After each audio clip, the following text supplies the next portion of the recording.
Bien, chers amis, permettez que je m'adresse tout d'abord à Son Excellence, Monseigneur, votre évêque, Monseigneur Aumônier, pour lui dire tout mon respect, toute ma gratitude et mon affection. Si je suis là parmi vous, c'est parce qu'il m'autorise à venir présenter la force du silence pour la première fois en France. Je remercie le Père curé de la cathédrale et vous tous ici présents pour l'honneur que vous me faites en venant m'écouter. Après le livre « Dieu ou rien », comment ce nouvel ouvrage, La force du silence, est-il né? Nicolas Dia, qui m'accompagne avec intelligence et rigueur dans cette grande aventure, a parfaitement résumé les origines de notre projet dans l'introduction du livre. Tout d'abord, il décrit avec émotion l'amitié qui me liait au frère Vincent-Marie de la Résurrection, chanoine de l'abbaye Sainte-Marie de la Grâce. Puis, il évoque mon séjour à la Grande Chartreuse, monastère fondé au cœur du massif de la Chartreuse en 1884 par Saint Bruno. En premier lieu, je voudrais vous parler du frère Vincent-Marie, chanoine de l'abbaye de la Grâce. Je ne pourrai jamais oublier la beauté et la profondeur de notre relation spirituelle. Et cette beauté, cette profondeur furent silencieuses, car le frère Vincent ne pouvait plus parler. Il souffrait d'une sclérose en plaques foudroyantes. Le frère est mort en avril 2016, à l'âge de 37 ans, un peu 2 mois ou 2 ans après notre première rencontre. Nous avons prié ensemble, nous avons médité ensemble, nous avons souri ensemble, mais nous n'avons pas parlé beaucoup entre nous. Nous échangions avec le regard, le silence et la prière que je disais à mi-voix, et lui murmurait en remuant les lèvres en signe de participation active, de communion. La dimension humaine et mystique du silence de frère Vincent m'a profondément marqué. Je peux dire que la force du silence est née dans la chambre d'un grand malade, d'un jeune religieux qui attendait le ciel, le corps rompu par tant de protocoles médicaux, le corps broyé par les assauts toujours plus violents de la souffrance, mais le corps transcendé par le seul, par l'unique, par Dieu.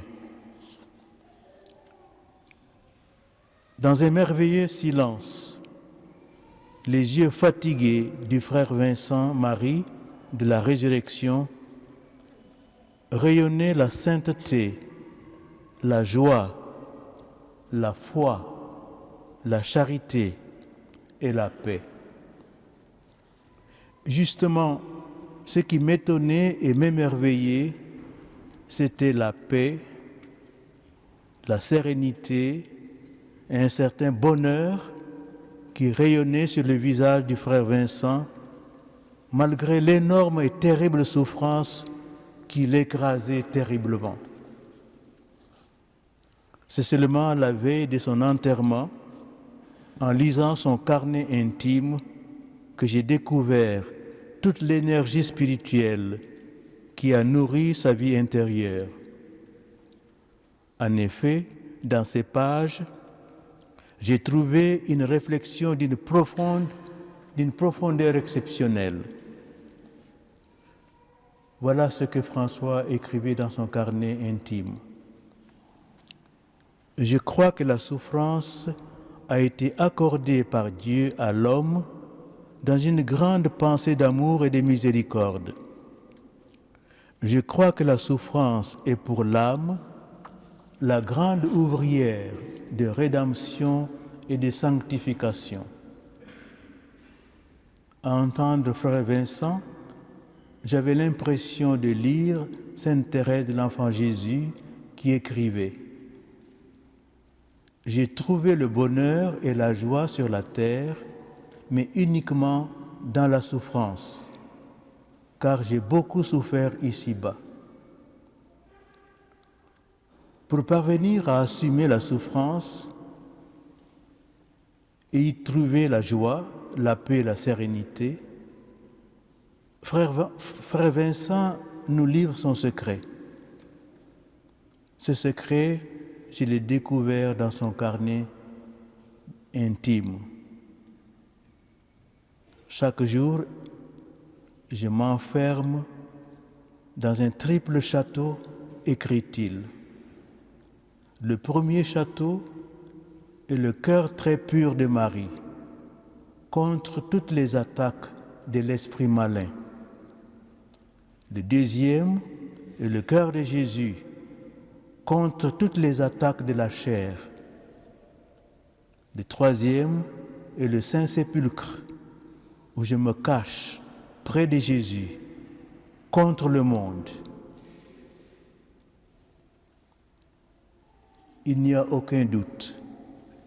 Le langage de la souffrance et du silence est en contradiction avec celui du monde.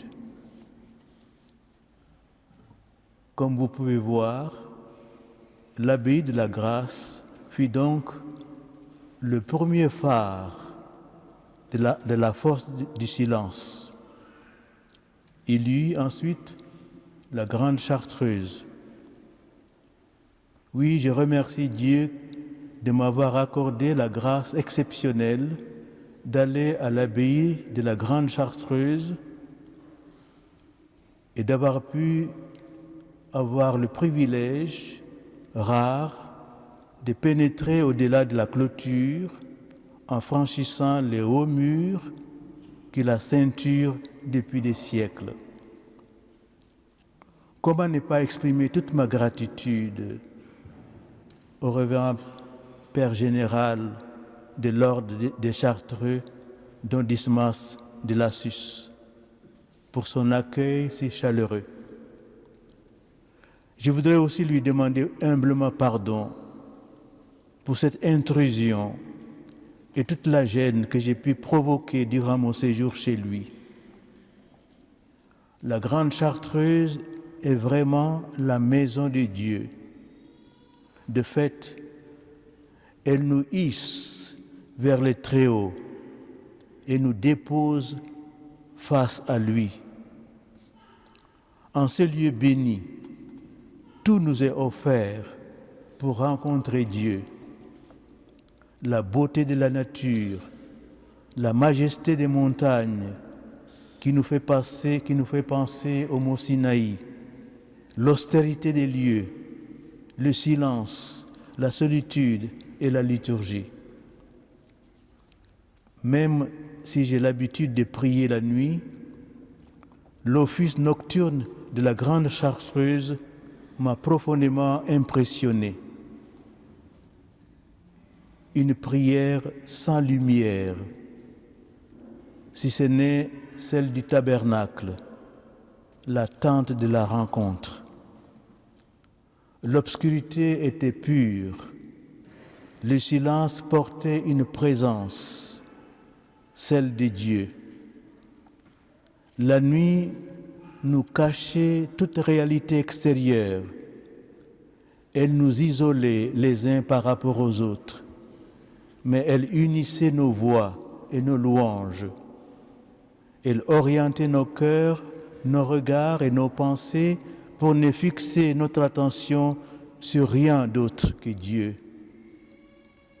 La nuit est maternelle, délicieuse et purificatrice.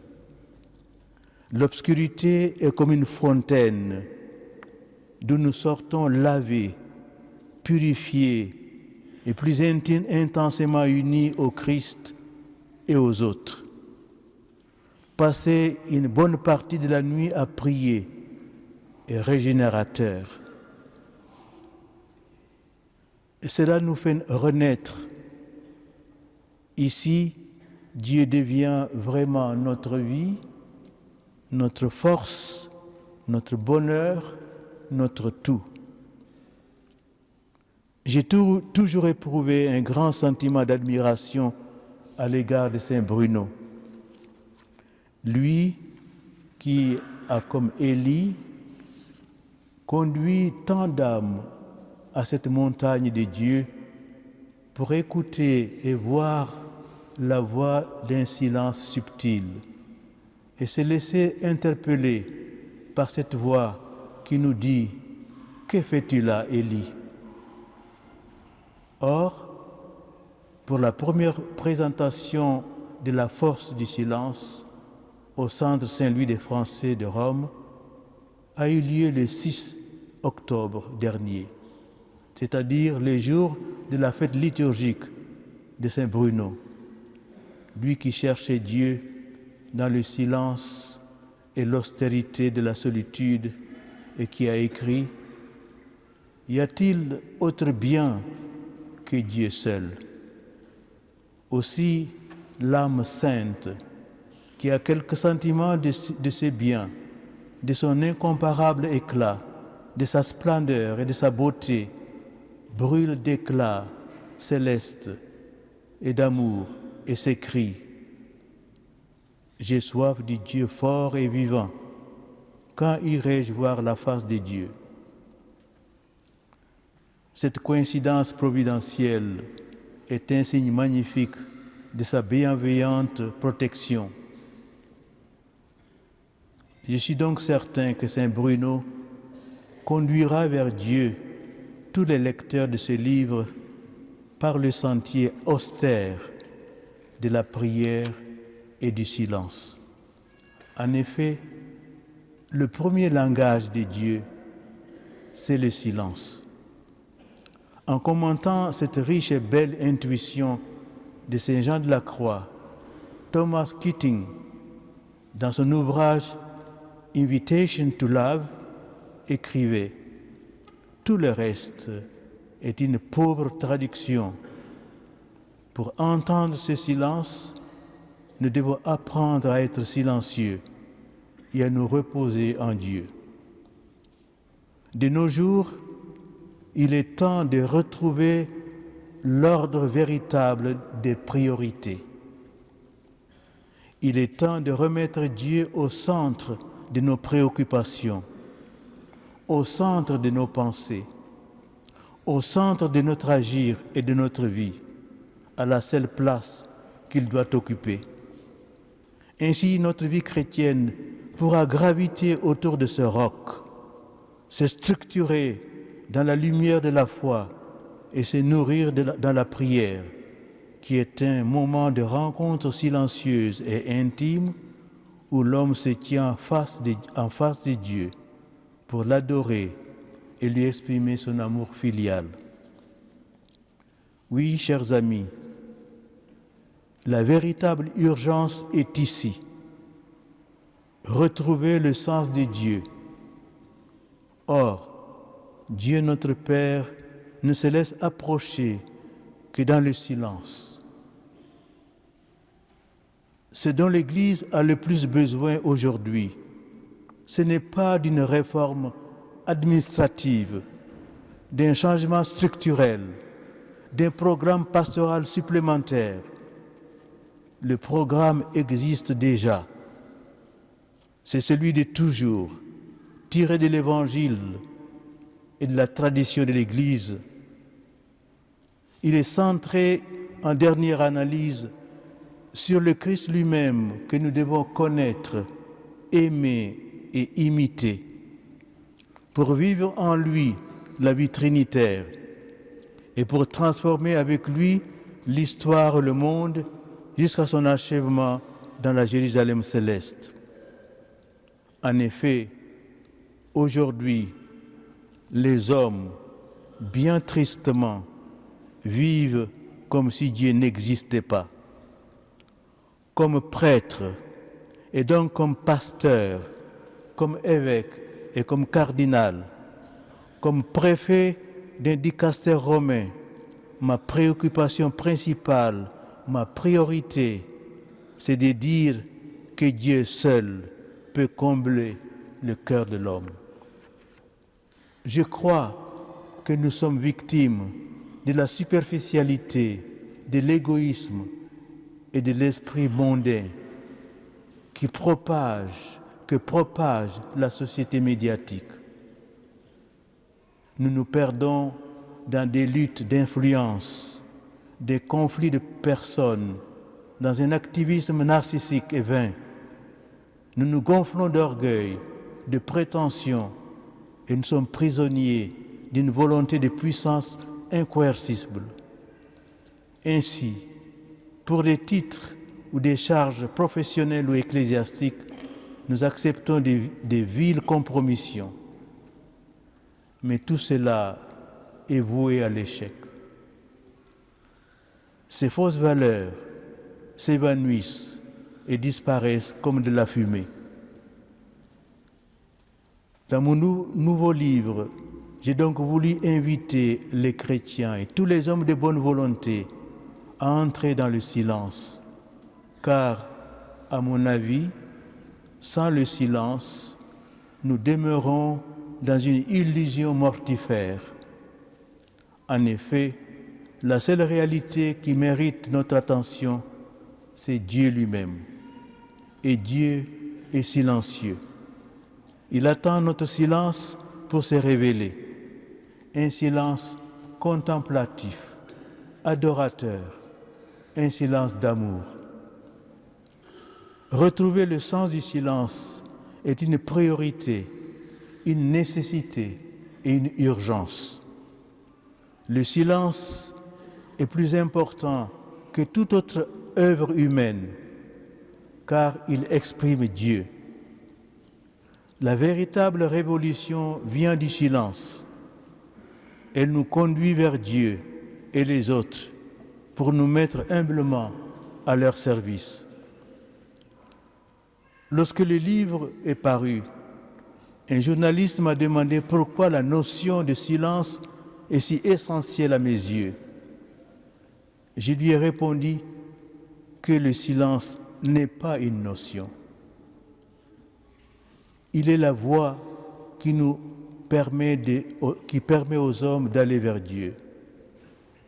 Ainsi Dieu est silence. Et ce silence divin habite l'homme.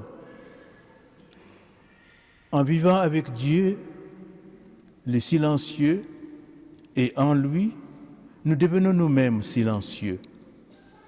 C'est ce que saint Augustin affirme lorsque, parlant d'Adam au paradis, il dit « Vivebat fruens Deo, esquor bono erat bonus ».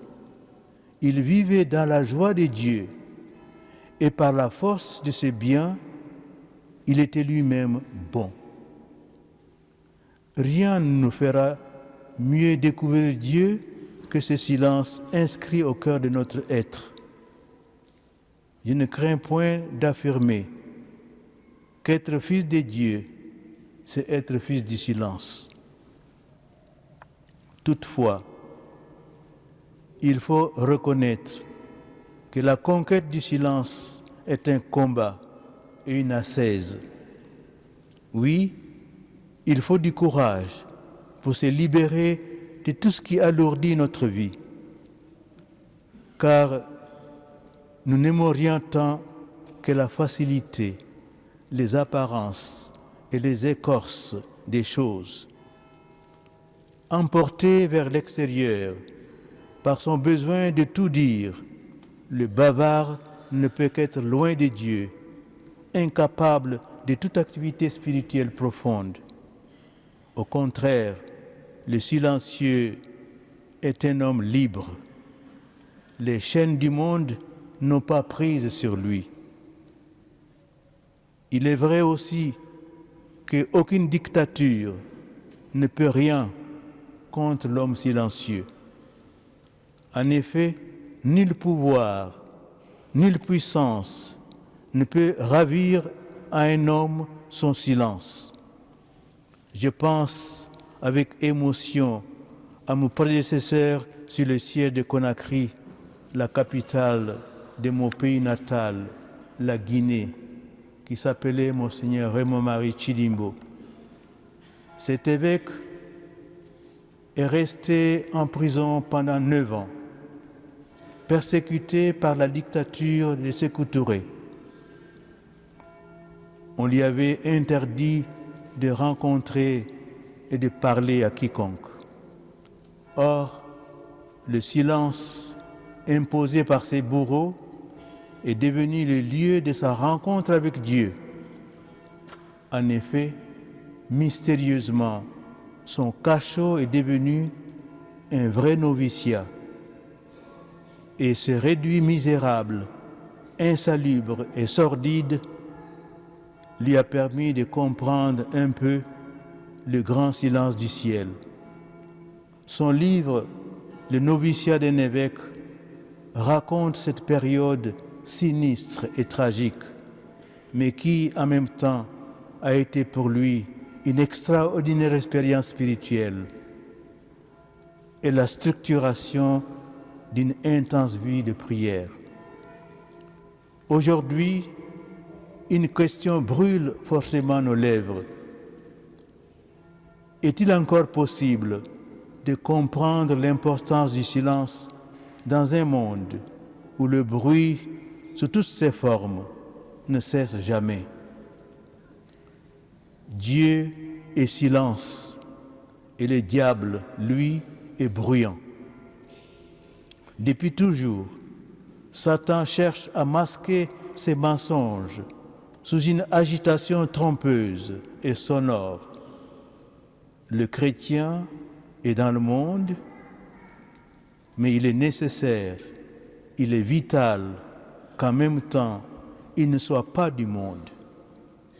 Il lui appartient de se détourner des bruits du monde, de ces rumeurs qui se propagent à bride abattue pour mieux les détourner de l'essentiel, c'est-à-dire Dieu. Il faut reconnaître que notre époque, ultra technicisée et agitée à ton sens, nous a rendus encore plus vulnérables. Le bruit est devenu comme une drogue dont nos contemporains sont esclaves. Avec son aspect apparemment festif, le bruit est en réalité un tourbillon qui nous empêche de nous regarder en face et de nous confronter avec notre vide intérieur. C'est un mensonge diabolique et le réveil pourra être que brutal. Aussi, je ne crains pas d'appeler tous les hommes de bonne volonté à entrer dans une forme de résistance spirituelle.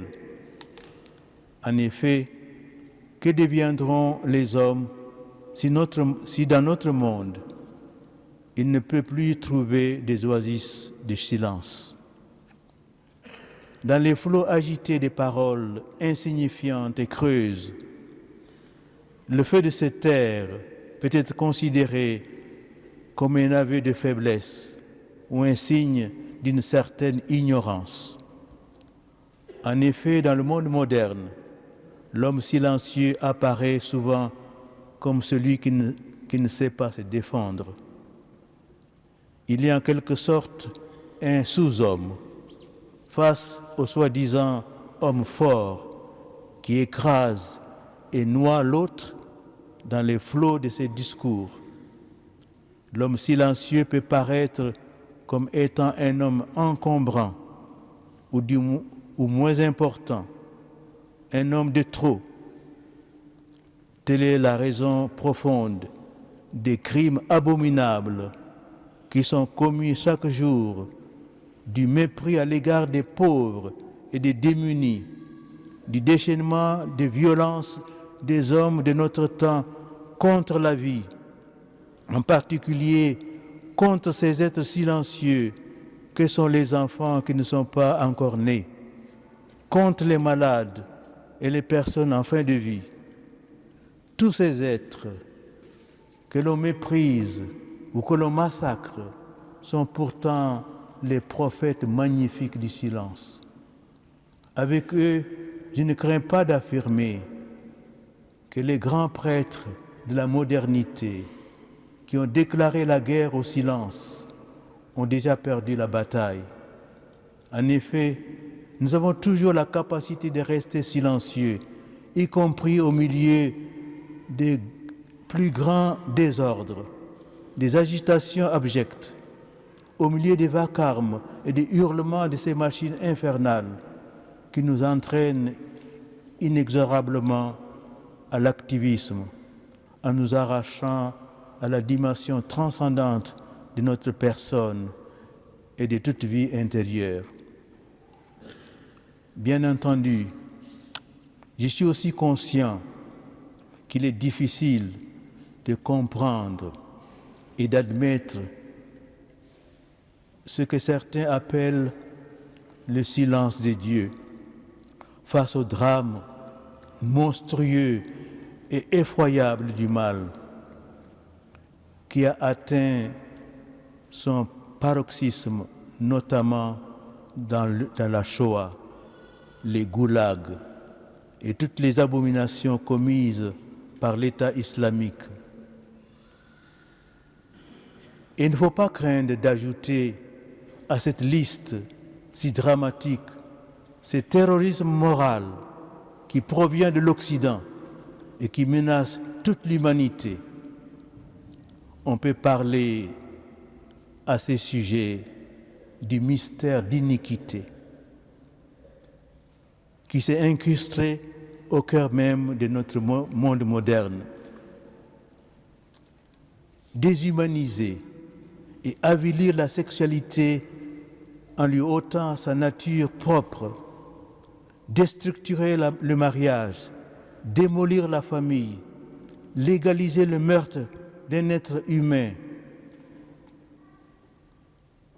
et à s'attaquer à la vie dès sa conception de façon absolument légale, déclarer et réclamer l'avortement comme un droit et du terrorisme international, un crime contre l'humanité, bruyamment orchestré par les médias. Chers amis, Dieu ne veut pas le mal. Et pourtant, nous pouvons constater que très souvent, il reste étonnamment silencieux face à nos épreuves. Or, je ne crains pas d'affirmer que la souffrance, loin d'être en cause, loin de mettre en cause la toute-puissance de Dieu, au contraire, nous la révèle. Ainsi, j'entends encore la voix de cet enfant âgé seulement de 7 ans qui posait cette question en pleurant lors d'une de mes visites en Syrie. Pourquoi Dieu n'a-t-il pas empêché que mon papa soit tué? Dans son silence mystérieux, Dieu se manifeste dans la larme versée par l'enfant et non dans l'ordre du monde qui justifierait cette larme.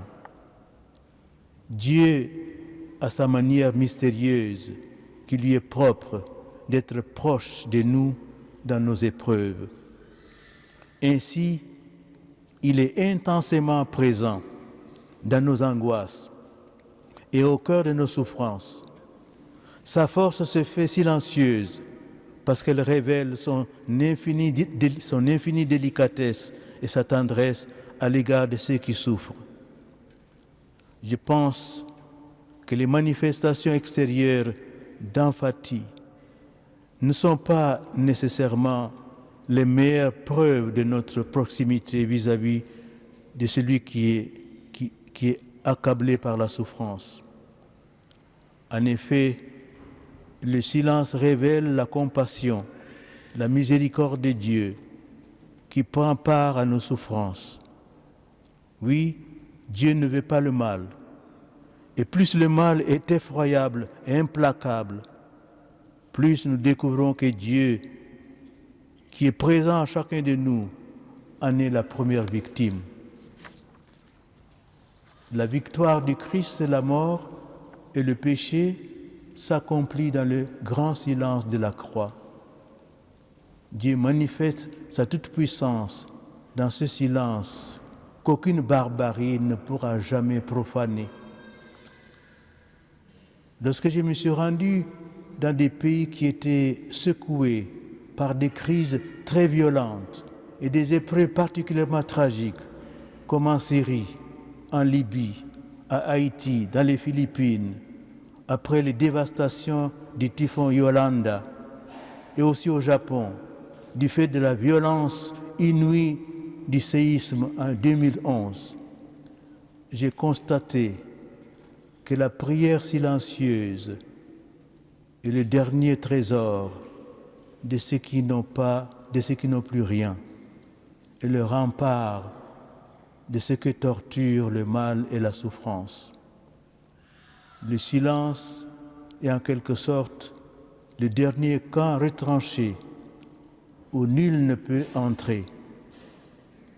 L'unique chambre où l'on peut encore demeurer dans la paix, le seul lieu où la souffrance abaisse ses armes, au moins pour un instant.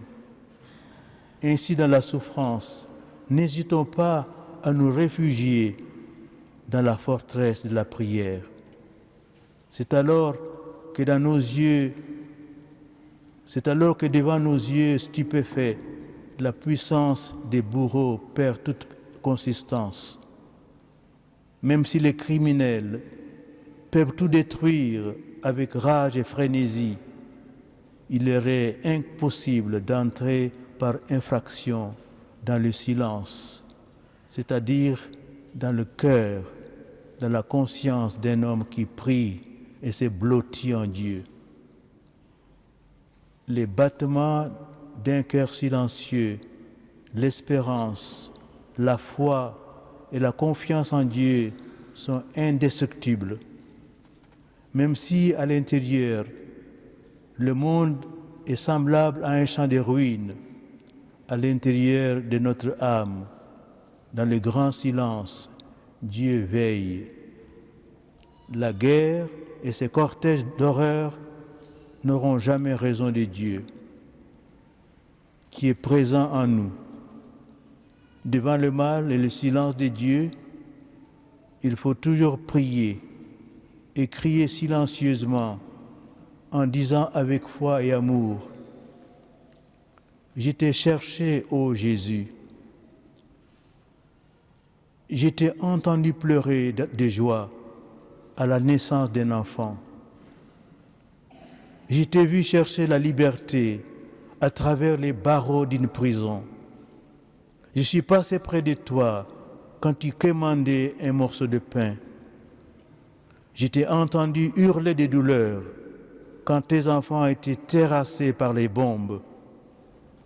Je t'ai découvert dans les salles d'un hôpital soumis à des thérapies sans amour. Maintenant, je t'ai trouvé. Je ne veux plus te perdre. Je t'en prie, apprends-moi à aimer. J'aimerais maintenant vous parler de la place que doit avoir le silence dans notre liturgie latine, il s'agit d'une préoccupation majeure et même centrale qui est présente dans l'ouvrage La force du silence. Devant la majesté de Dieu, nos mots se perdent et s'éteignent. En effet, qui oserait prendre la parole devant le Tout-Puissant? Le pape Saint Jean-Paul II voyait dans le silence l'élément essentiel de toute attitude de prière, parce que, disait-il, le silence empreint d'adoration manifeste l'humble acceptation des limites de la créature face à la transcendance infinie d'un Dieu qui ne cesse de se révéler comme un Dieu d'amour. Refuser ce silence imprégné de crainte confiante et d'adoration, c'est refuser à Dieu la liberté de nous communiquer son amour et donc de nous manifester sa présence.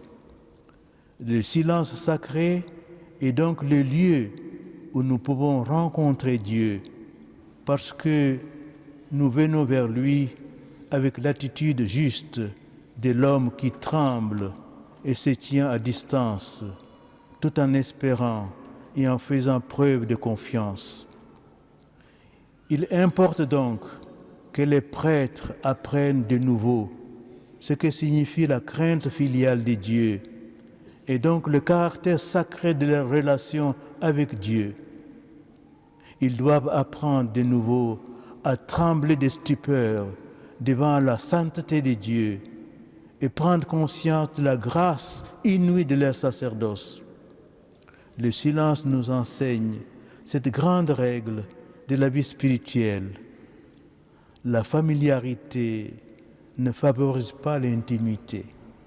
Au contraire, une juste distance est une condition de la profonde et noble communion entre Dieu et l'homme et entre les hommes. En effet, c'est par l'adoration que l'humanité marche vers l'amour, vers Dieu. Le silence sacré ouvre donc au silence mystique, où transparaît l'intimité de l'amour entre Dieu et la personne humaine. Sous le joug de la déesse raison, magnifiée par les philosophes dits des Lumières, nous avons oublié que le sacré et le culte sont les seules portes d'entrée de la vie spirituelle. Et ce sont les porches splendides et grandioses, semblables à ceux de nos grandes cathédrales gothiques. Je n'hésite pas à dire que le silence sacré, insigne et incomparable, est une nécessité essentielle, incontournable de toute célébration liturgique. En effet, le silence nous permet d'entrer en contact avec le mystère qui est célébré. Le Concile Vatican II souligne que le silence est un moyen privilégié pour favoriser la participation du peuple de Dieu à la liturgie.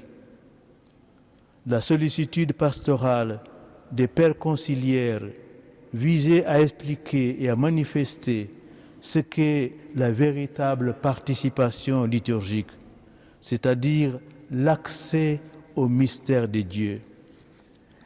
Or, sous prétexte de pouvoir s'approcher plus facilement de Dieu, certains ont voulu que dans la liturgie, tout soit immédiatement intelligible, rationnel, horizontal, convivial, fraternel et humain.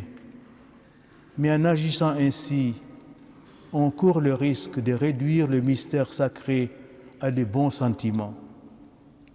Ainsi, sous prétexte de pédagogie, certains prêtres s'autorisent d'interminables commentaires insignifiants et horizontaux?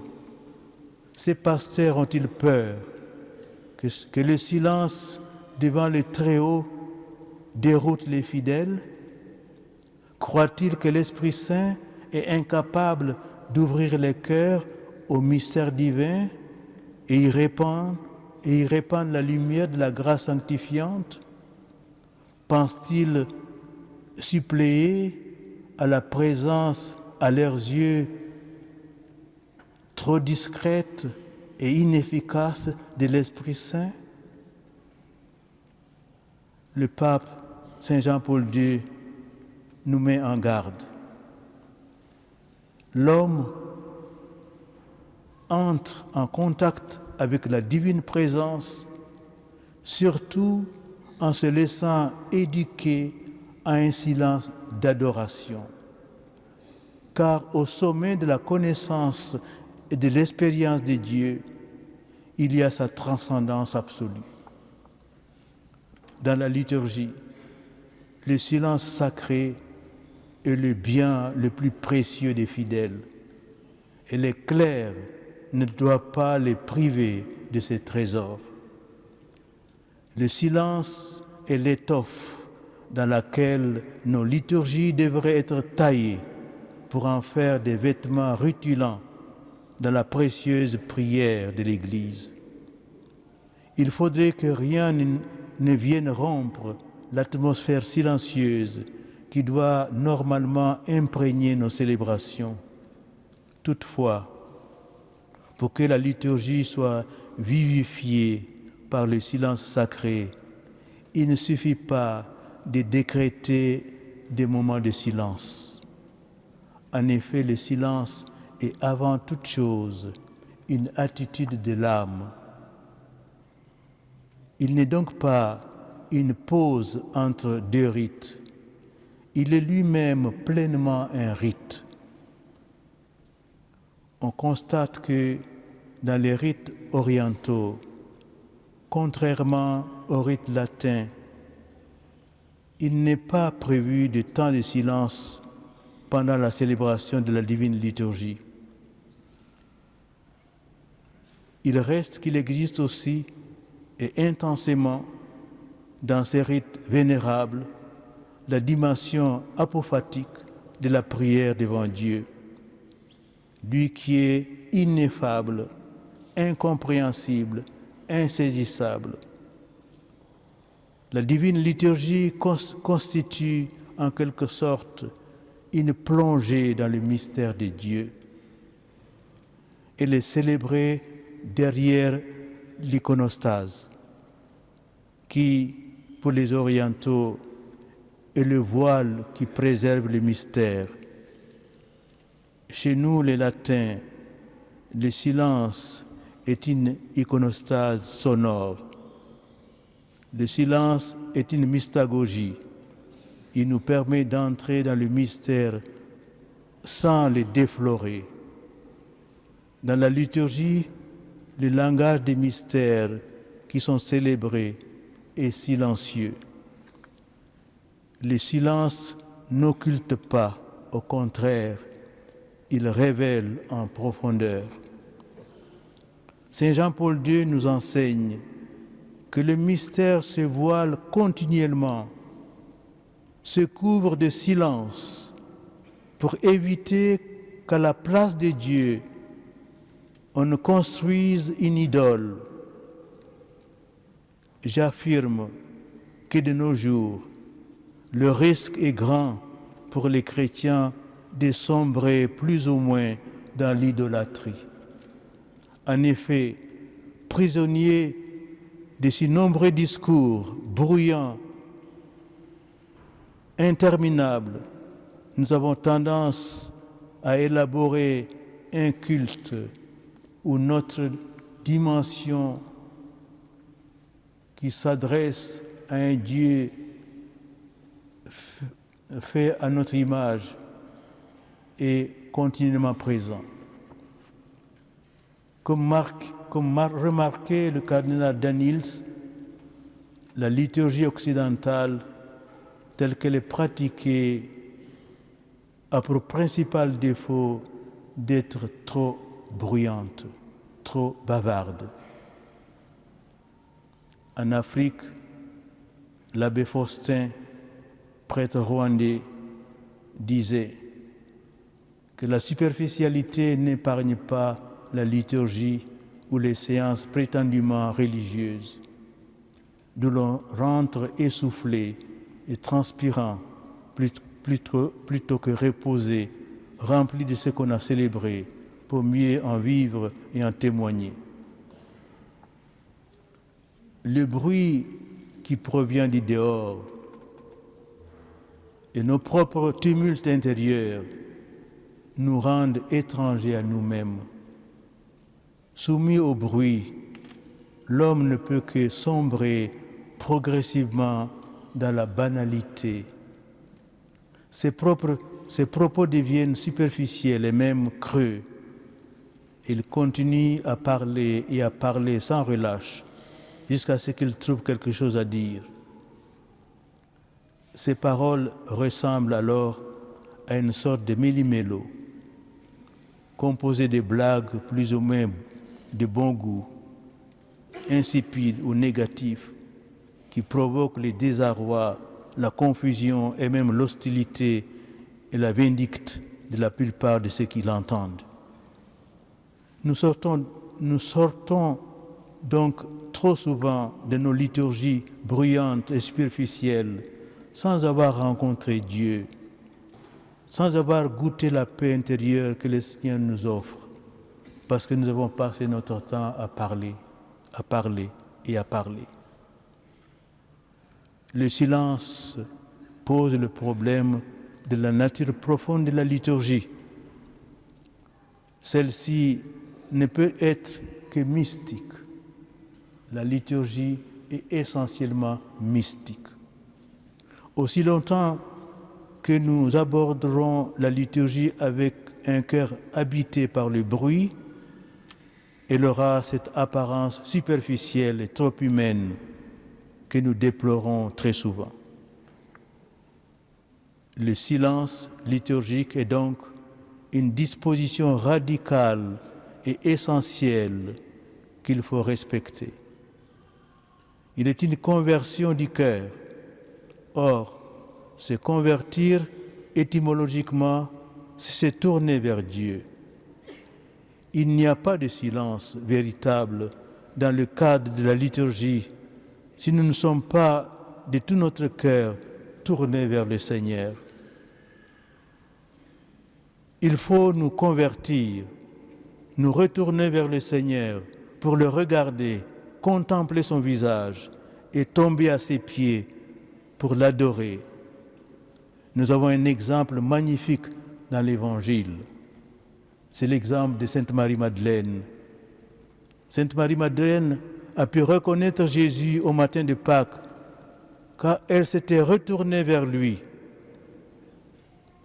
On a enlevé mon Seigneur et je ne sais pas où on l'a mis.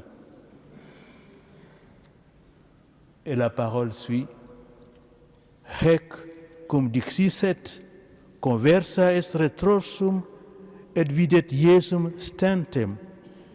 Ayant dit cela, elle se retourna vers le Seigneur qui était debout, qui se tenait là.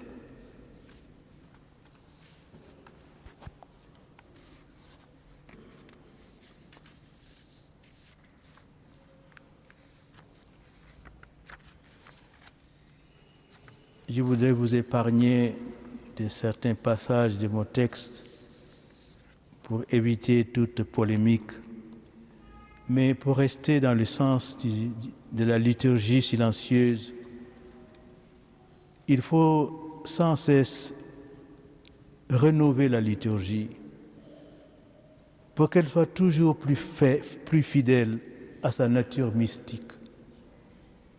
J'insiste sur cette dimension mystique de la liturgie, car si nous ne tendons pas vers cette mystique, cette rencontre silencieuse et intime avec le Seigneur, nous ne comprendrons rien de la liturgie. Ce que l'on appelle la réforme de la réforme et que nous devrions peut-être appeler l'enrichissement mutuel des rites Pour reprendre une expression du magistère du pape Benoît XVI, est une nécessité spirituelle. Elle concerne donc les deux formes de l'unique rite romain.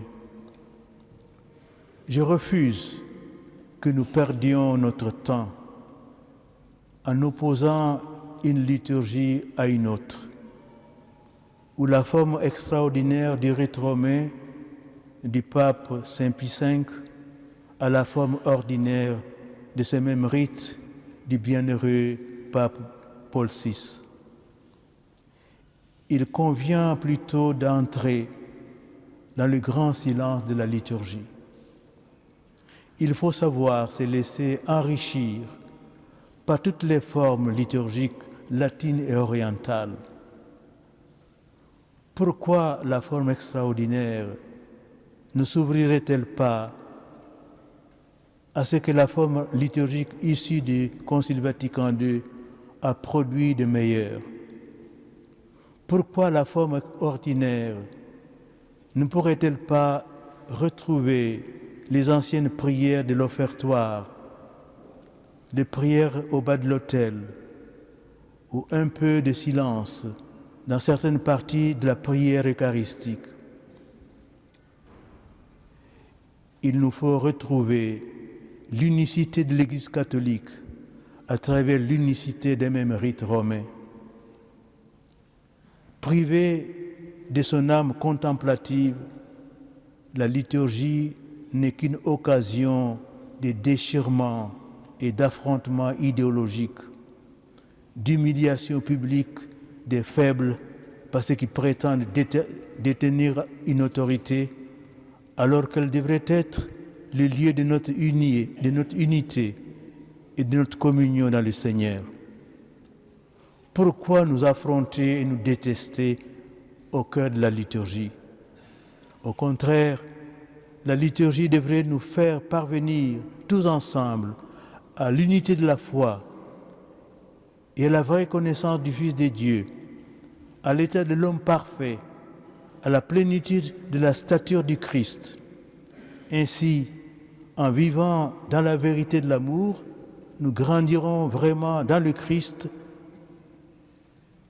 pour nous élever en tout jusqu'à lui, qui est la tête de son corps mystique, la Sainte Église. Maltraiter la liturgie, comme nous le faisons trop souvent, équivaut à altérer notre relation à Dieu et aussi l'expression de notre foi chrétienne. Aujourd'hui, nous courons le danger d'abîmer autant la doctrine qui nourrit notre foi que la liturgie qui est la manifestation et la célébration de notre foi.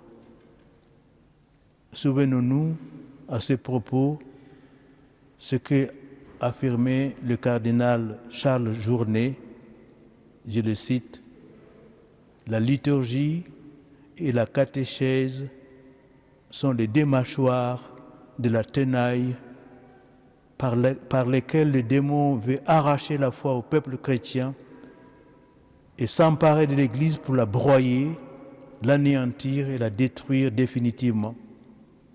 Aujourd'hui encore, de grands dragons et aux aguets devant la femme, l'Église, prêt à dévorer l'enfant. Oui, le démon veut nous opposer les uns aux autres au cœur même du sacrement de l'unité et de la communion fraternelle. Il est temps que cessent les mépris, la méfiance et la suspicion. Il est temps de retrouver un cœur catholique, c'est-à-dire un cœur un et universel.